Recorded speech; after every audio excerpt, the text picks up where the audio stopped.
Hello అండి, welcome to Subbamma గారి వంటిల్లు అమృతంతో విందు. ఈరోజు మన ఛానల్లో నాన్ వెజ్ ప్రియులకు one of the favourite recipe crabs curry ఎలా చేయాలో ఇప్పుడు చూద్దాం. ముందుగా క్రాబ్స్ని నీట్గా వాష్ చేసుకొని పక్కన పెట్టుకోవాలి.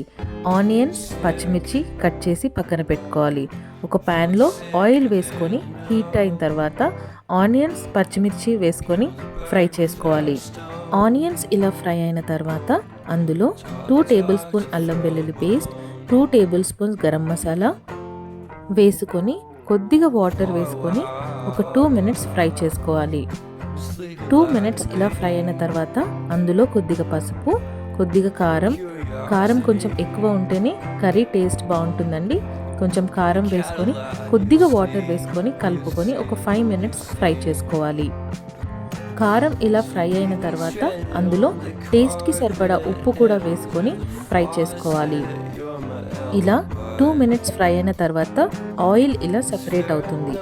అప్పుడు ముందుగా మనం వాష్ చేసి పక్కన పెట్టుకున్న క్రాబ్స్ని అందులో వేసుకొని బాగా కలుపుకుంటూ ఫ్రై చేసుకోవాలి. ఇలా ఒక 5 మినిట్స్ ఫ్రై చేసుకున్న తర్వాత మళ్ళీ ఒకసారి కలుపుకొని మూత పెట్టుకొని సిమ్లో పెట్టి ఒక 5 మినిట్స్ కలపకుండా ఉంచాలి. ఇలా ఫ్రై అయిన తర్వాత అందులో పీసెస్ మునిగేంత వాటర్ వేసుకొని కలిపి అందులో కొద్దిగా కొత్తిమీర కూడా వేసుకొని మూత పెట్టుకొని 15 to 20 మినిట్స్ వరకు మీడియం ఫ్లేమ్లో పెట్టి బాయిల్ చేసుకోవాలి. ఇలా కర్రీ అంతా దగ్గరకు అయిన తర్వాత అందులో కొద్దిగా కొత్తిమీర మళ్ళీ వేసుకొని స్టవ్ ఆఫ్ చేసుకుంటే tasty and juicy crabs curry ready అయినట్టే. మీరు కూడా మీ ఇంట్లో ఒకసారి ట్రై చేసి టేస్ట్ ఎలా ఉందో తప్పకుండా తెలియచేయండి. Thank you so much for watching అండి. Please like, share and subscribe.